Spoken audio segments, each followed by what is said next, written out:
Vamos à resolução da questão 65 da prova de matemática do concurso da Escola de Especialista de Aeronáutica, CFS 2021/2022, a prova de código 42. Vamos ao enunciado da questão.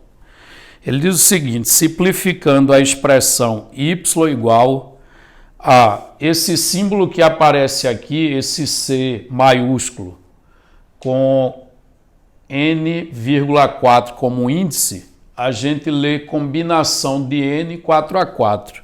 É como se ele tivesse n objetos e quisesse escolher 4. Aí o número de maneiras de escolher 4 objetos dentre n objetos a gente chama de combinação de n 4x4. Então ele quer que simplifique essa expressão.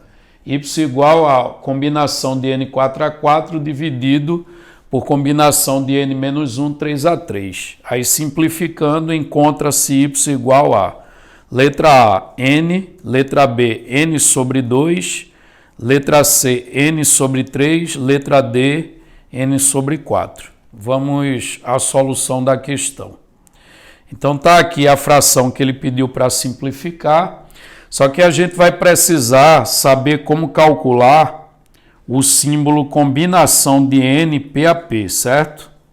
Então, combinação de NPAP é calculado como sendo a razão, ou seja, a divisão entre o fatorial de n e n menos p fatorial multiplicado por p fatorial. Então, combinação de NPAP é calculado por essa formulazinha, n fatorial sobre n menos p fatorial, que multiplica p fatorial. Então, o que é que eu vou fazer? Utilizando essa fórmula, eu vou calcular o numerador e o denominador separados, depois a gente simplifica, ok?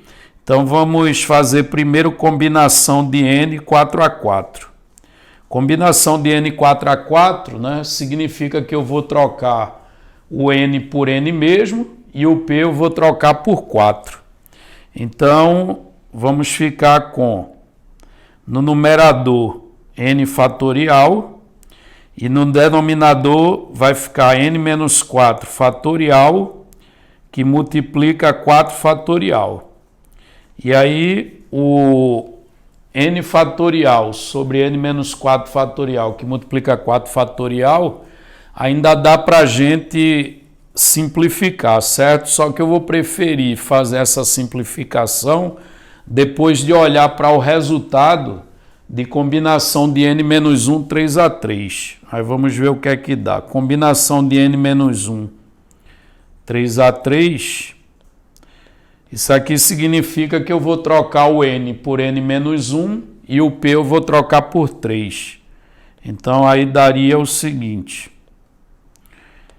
n menos 1 fatorial no numerador, e no denominador eu teria a diferença entre o n menos 1 e o 3. Ora, se eu fizer n menos 1 menos 3, eu vou achar n menos 4 fatorial. E aqui vai ficar o 3 fatorial, multiplicando. Certo? Então, observe que valeu a pena não simplificar essa primeira fração que eu obtive aqui de imediato, né? Porque observe que as duas têm o mesmo denominador e a gente vai precisar dividir uma pela outra. Então, voltando lá na razão que a gente quer calcular, observe que essa razão ela vai ser igual ao quê? Ora, combinação de n 4x4 deu essa primeira fração. E combinação de n menos 1, 3x3 deu essa fração aqui. Quando eu dividir a primeira fração pela segunda, o que é que vai acontecer? A gente vai repetir a primeira e multiplicar pelo inverso da segunda, certo?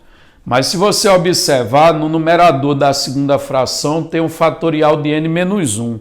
Então é bom que tenha n menos 1 fatorial também no numerador da primeira fração. Então vamos escrever o n fatorial na primeira fração assim: n que multiplica n menos 1 fatorial. E o denominador nós vamos repetir o n-4 fatorial, já que tem n-4 fatorial no outro denominador. Agora esse 4 fatorial, né, como lá no outro denominador tem um fatorial de 3, esse 4 fatorial vale a pena a gente escrever assim, 4 vezes 3 fatorial, ok? Porque o 4 fatorial, no caso, é você multiplicar do 4 até o 1. Mas como eu quero parar exatamente no 3, eu considero 4 vezes 3 fatorial. E aí note que se eu dividir essa fração por essa, a parte que é comum, né, que aparece no inoutra, vai ser simplificada. E aí após simplificar vai sobreviver o quê? O n-1 fatorial vai cancelar, o n-4 fatorial também e o 3 fatorial também, né? Então a gente vai ficar somente com o n dividido por 4, quando a gente colocar essa fração aqui sobre essa, ok? Cancela n-1 fatorial sobre n-4 fatorial com esse aqui, ó. E cancela também o 3 fatorial com 3 fatorial. Então só vai sobreviver esse n e o 4 que está aqui nesse denominador. Então, n sobre 4 é o valor de y após simplificar. Agora, a gente só precisa verificar em que alternativa isso se encontra. Observe que n sobre 4 encontra-se na alternativa D. Portanto, a alternativa D é a resposta correta da questão, ok?